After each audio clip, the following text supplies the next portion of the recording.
سلام، خوش آمدید به 11مین برنامه بیبا. از اونجایی که شاید تعدادی از بینندگان ارجمند ایران تیوی تا به حال برنامه‌های ما ندیده باشن، اجازه می‌خواهم که توضیح مختصری درباره خودمان بدهم. من بابک امامیان، بنیانگذار British Iranian Business Association که به مختصر به خودمون ما بیبا میگیم و به فارسی میشه انجمن مدیران ایرانی مقیم انگلستان. بیبا پس از 9 سال فعالیت دائم در انگلستان به خوبی شناخته شده است. به علت تهیه این برنامه معرفی بیبا به دوستان عزیز ما در آمریکا است، با امید آنکه این باعث گسترش روابط اقتصادی بین ایرانیان مقیم انگلستان و آمریکا بشود.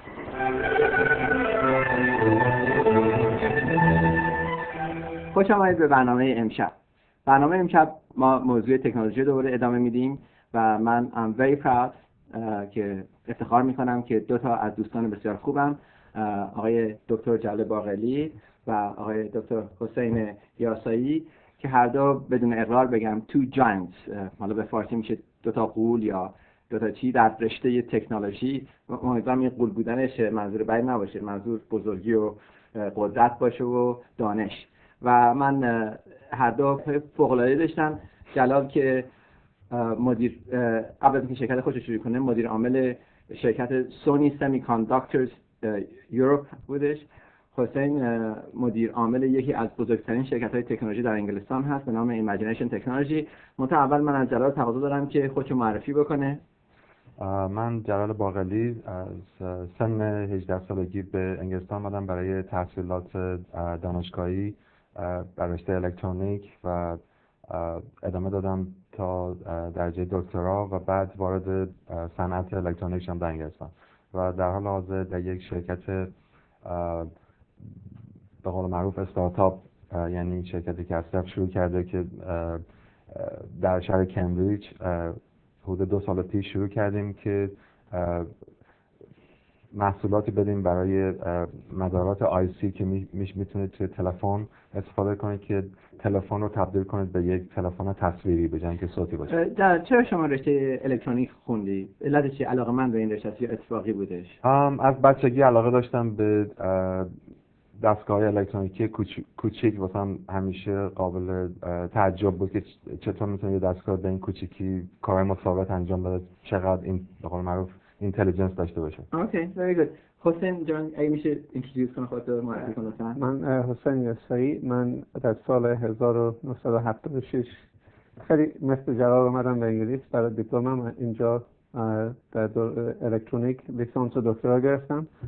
2 سالم در دانشگاه درس دادم، بعد تصمیم گرفتم در دانشگاه زیاد پولی توش نیست. پس اول استاد بودی؟ بله، به این نتیجه که زیاد درآمدی نداره. ولی خانومت هم همون موقع آشنا شدیم، ما که استاد خانومت بودی نه؟ توی یه دانشگاه بودیم. خب پس خانم اینطوری بس تو فکر نمی‌کرد من. انا زنت نمی‌کرد. یواش همینجوری فکر کرد. و بعدم بعد دانشگاهم الان 20 سال توی اینداستری الکترونیک صنعت الکترونیک انگلیس کار میکنم. شرکت من ایمیجینیشن که یک پابلیک کمپانی توی انگلیس هستش و همین دیگه.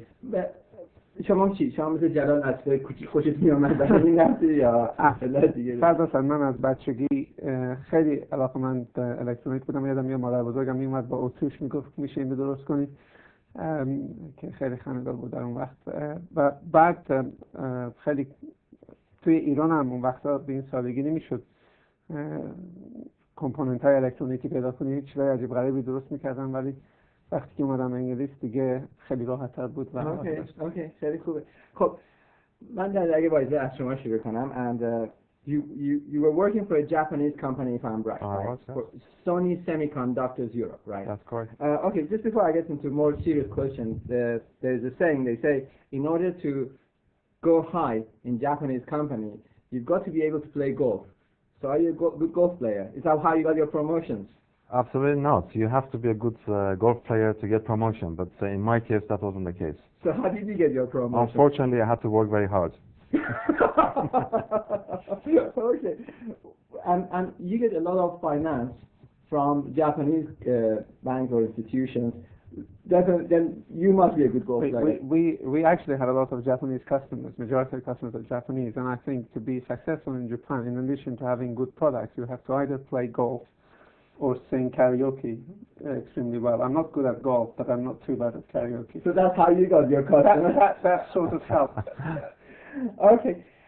If I may start with you, Hossein-san, your company, a public company, Imagination Technology, I was there in 1999 when you were awarded by Financial Times, Imagination Technology, the best technology company of the year.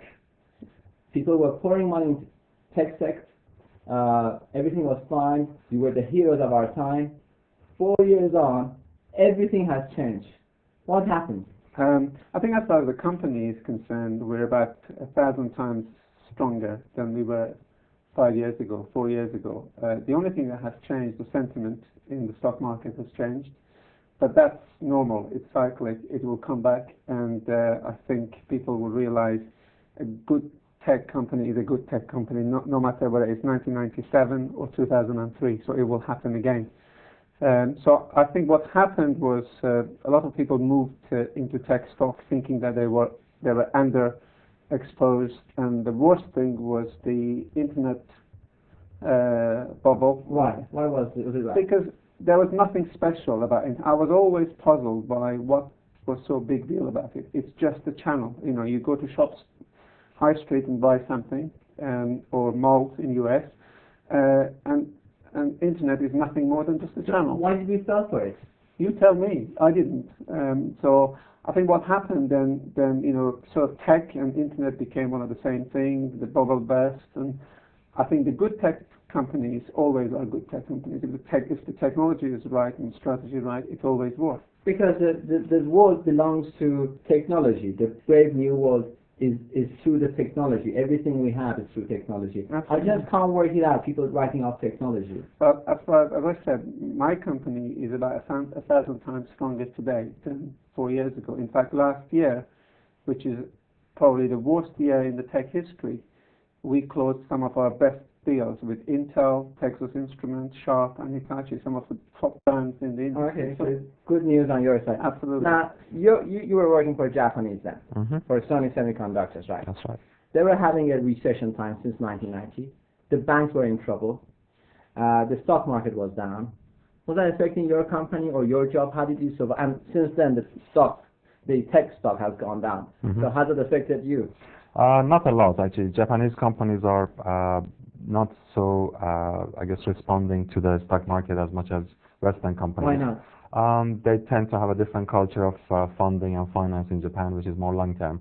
And even despite the trouble, they could manage to survive and carry on inventing new products to pull themselves out of trouble. But then if the stock market is low, that means it's difficult for you to raise money. Yes, and the past year has been terrible for anyone to raise money, particularly for small startup companies. It's been really difficult to convince people there's a future in technology. But again, as Hossein said, good technologies and good products always manage to attract right amount of funding. And indeed, last year we managed to do that. And a lot of companies went to the wall. They went bankrupt because they couldn't do it. So who are these people who are putting money into? There are professional venture capital people. There are a lot of them around who invest in small companies. Last year, many of them pulled out of the market, consolidated, and sat on the fence because it was very dangerous. Okay. But there's still a select band of people who had the courage of their conviction that future will come and it's the right time to invest. Okay, so how about you? How do you get your investment to your company? Because research costs a lot of money. It needs a lot of investment. How do you do that? I think from Imagination point of view, we've only raised money, recently in 1976, and ever since then, we've driven the business by producing products as a sort of step and marketing them and selling them and help to develop the R&D. We do spend huge amount of R&D, you're right, but we tend R&D, you mean research and development? Yeah, yes. And we do, what we have done is we've, rather than go into hugely long-term stuff, we've gone to a stepwise R&D, and each step we've managed to engage with customers and get some money along the way. How do you do that? I think strategy is very important, because in R&D, if you develop the wrong things, you're seriously in trouble. You spend a lot of money on, and you end up with something no one wants. You have to make sure what you produce is something that solves the problem. It's about, and it's a link between technology and the market. I think the biggest requirement for an industry like ours is someone who understands the technology and the market and the link between those. Doing market, you mean ordinary consumers like Absolutely. You know, I need to. What we do is very complex. The trick is to relate something very complex to something that people would feel that it has solved the problem for them and will pay for it. Okay, because then in our previous discussion you said a real need. That's the right idea. What do you mean a real need? Well, it's something that people want, as Hossein said. So, for example, in television is something people want. A digital television would be a new version of it. For your entertainment, I assume. We don't need 400 channels, do we? You do if you want the choice that otherwise you wouldn't have. This program, I assume, gets broadcast on an Iranian channel in Europe. If you didn't have the multitude of channels, you wouldn't be able to do it. Sure. BBC 6 could always be Iranian. So here you're talking about choice, right? You take an example of mobile phone, right? And your new product, which offers movies through your own company. Your company has brought a technology that shows movies on a mobile phone. Yeah. Who needs it?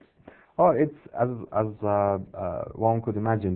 The telephone is changing. The mobile phone is changing from being an instrument of communication to a consumer product, something that people enjoy using in addition to the communication factor.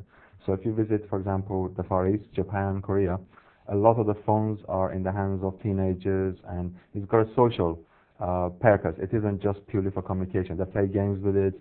They send each other pictures of their girlfriends, boyfriends, the situation they're in.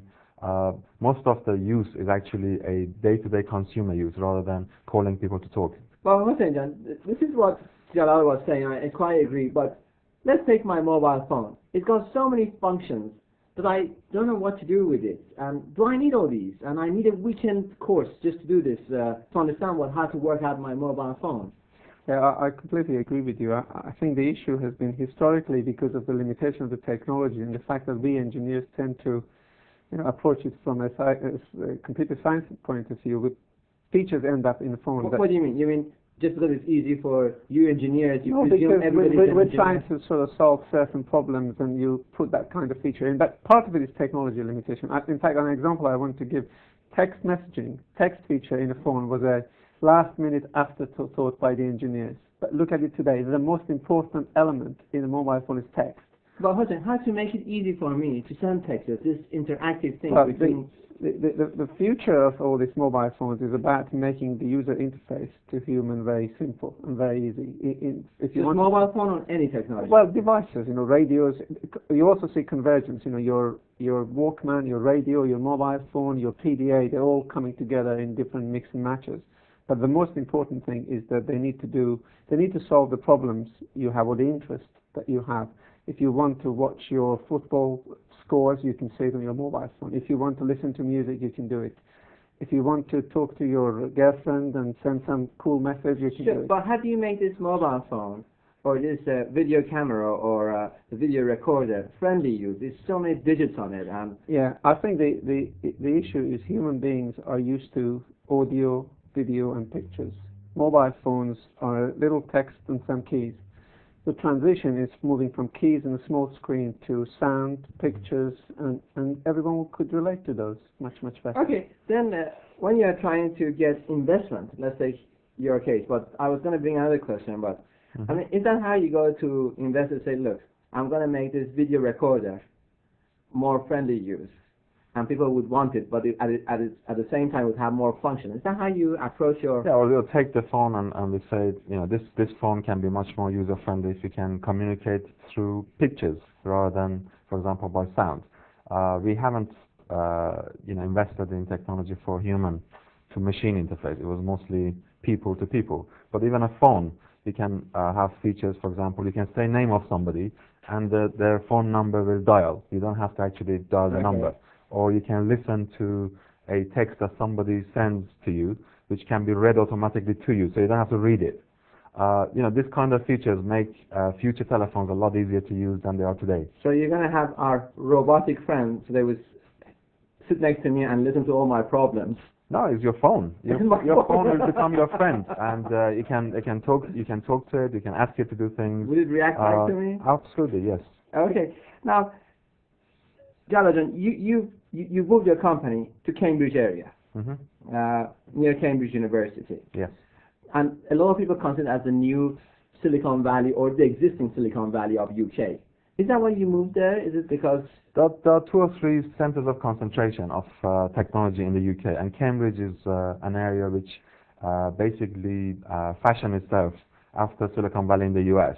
And what that means is there's a proliferation of small startup companies in the same area, and they can cross-fertilize. And also you have a whole infrastructure of professionals who deal with startup situations, like lawyers, like financiers, like corporate advisors, interim management. Is it because of the Cambridge University? That's right. No, Cambridge University provides the raw ideas and technologies for a lot of the technology companies. It's not exclusively University of Cambridge, but there's a lot of people who get attracted to that area because of this type of companies, and hence you have access to these people, which you wouldn't have perhaps in another region. Okay. And that's very important. Okay, so location. Would you be moving your company to Cambridge now? Well, not really. I think that the issue is that UK historically has been very strong in ideas and creating the technology. It's been not great in exploiting those, but I think since I would say Mrs. Thatcher days, that changed and people became more and more aware of not only creating ideas but exploiting them, developing business. I think quite a number of places in the UK have got the technology and the people to do interesting stuff, and I think there's more people in UK now that can take those ideas and make them into successful businesses.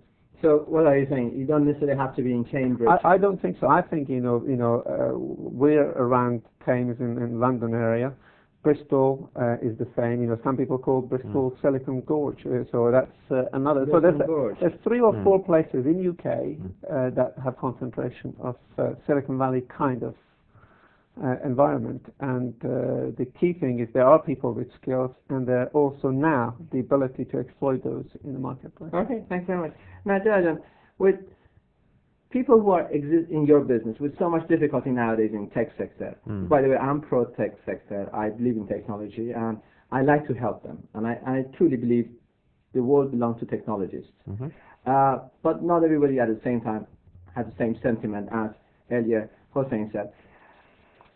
What are the new opportunities for people who want to join the tech sector or are already in tech sector? As entrepreneurs or as business people? However. Well, as entrepreneurs, if they have good ideas that they can see their way through to a product or a service which people want, then they should try and put a business plan together and raise money to start a company. If they're investors, I guess the best thing is to invest through funds which invest in technology, in a range of them, to de-risk the process. What about going to exhibitions and... Well, in terms of getting to know the technology that's available, yes, you can visit many specialist exhibitions for consumer communication, computers, and see what's going on. Yeah. Okay. What are the new opportunities? I know your company has come up with a number of new products. I think, my advice to whoever wants to do something in this area is to make damn sure that someone who wants to buy this idea. So first, find the customer. Yeah, I think this concept, it's great technology. Let's find some use for it. Is very dangerous. I think the most successful idea to me is if anyone can come up with a product would do ironing without any help. I think it will be very successful. A lot of ladies will just go and buy it. So the point I'm making, ironing without what? Without a robot that do ironing. Seriously, if someone can solve that problem, I'm a customer. Not that I do it very often, but the point I'm making is that you must find the need. Okay. And then make sure you target it. And I think if you look at the market segments that are important, the automotive, the mobile phone, home, next generation, and equipment like that is where the action is. Okay. Now, coming back to tonight's evening, and this is how I like to close, if you allow me, is the idea of tonight's meeting was linking with U.S. companies, linking UK to U.S. companies. And I know you travel a lot to Japan, and you also do a lot of traveling to the United States. Yeah. tell us about your experience in the United States. How can we link with companies in the United States? I think the nature of my company is that we supply core technologies to to companies, and some of our top customers are American. You know, Intel licensed technologies from us only 6-7 months ago. So did Texas Instruments. So from my point of view, the focus we have for US is working with the top Why do they come to you? Why do they come to you? They come to us because we have a technology that other people don't. It's a few years ahead, and it does solve a major problem for them, which helps to create more business for them. How did you get to this position? I think this is crystal ball gazing. My business is core technology development. You have to guess 5 years ahead what is going to be important, and if you guess it right, and you're ahead, and you've got quite a few patents to protect you, that stops other people, then there's no choice for a lot of people to come to you and use your technology. Well done to you. So you see a great future? I'm very positive about the future. I think all those doubters in various places about technology will have a different opinion. But what about encouraging more U.S. companies to visit UK companies? I think they should. I think we have a very good relationship with US, and I think there's a lot of stuff going on in UK. I used to work for international companies. I understand US well. I think UK is a very fertile ground for technology these days. Excellent, excellent. How about you? You recently come back from San Francisco. That's right. And you actually gave a speech, and if I'm correct, it was more about fundraising for technology sector. Yeah, this particular trip was to do with fundraising for companies, in this case my company Alpha Mosaic. But Alpha Mosaic is the company I work for, yes. Yeah, and why add the word mosaic to it? Mosaic is actually from the same word they use in Iran, mosaic, kashi, which means tiling patterns together. Always a Persian connection. Absolutely, yes. Yeah. Yes. Okay. So how was your trip? I think there's a great opportunity for a lot of companies in the technology sector in the Did US. you raise a lot of money there? Well, this was just one of the many visits you have to do to raise the profile. The sentiment in the US is actually, at the moment in the financial venture community, is actually more pessimistic than Europe. So they're experiencing a deeper recession, I think, because they went over enthusiastic during the boom and now becoming too pessimistic the other way. And I think that will change within a year or so. So you give it by 2004. I'll be asking you a different question. Absolutely, yes. I think the only way is up, no question. Well, that's a very good point to finish on. John, thank you very much. You're welcome. And now that you don't work for a Japanese company, I hope you pick up golf. I have to. And I never knew you were such a good singer, so next time you could say, have sing to us. So no problem. I'll do that. Thank you. Thank you. من میخوام فقط نشون بدم که در تلفن‌های جدیدی که داره میاد چه جور چیزایی میتونید داشته باشین. این یه تکنولوژی جدیده که مثلا این مدار آیسی رو میتونید بزنید توی تلفن که تبدیلش کنید به تلفنی که بتونه تصویر بگیره، تصویر پخش کنه، موزیک پخش کنه و بازی‌های کامپیوتر. حالا یه نمونهش نشون بدم که تلفن شما مثلا میتونه اینطوری زنگ بزنه، موقعی زنگ میزنه.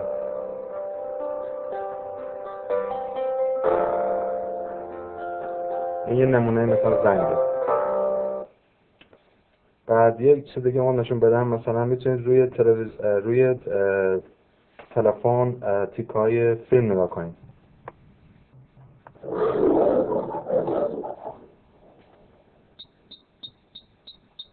As the countdown begins to the 21st century, it's good to know there is still one number you can always count on.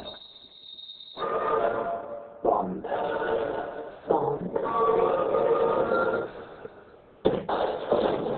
Can't you just say hello like a normal person?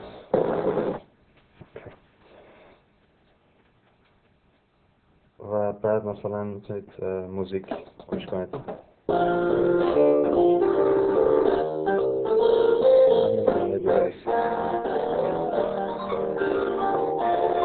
یه دیگه که میخوام نشون بدم میتونید چجوری تصویر بگیرید با تلفن خودتون رو پخش کنید تصویر رو مثل کمکورده.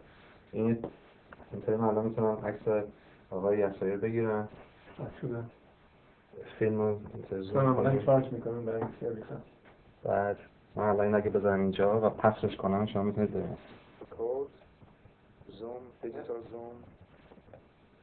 این تصویر وقت میشه از طریق تلفن بفرستین به کسی دیگه که همین تلفنی داره بتونه نگاه کنه، یا بفرستین به کسی که کامپیوتر داره رو کامپیوتر نگاه کنه.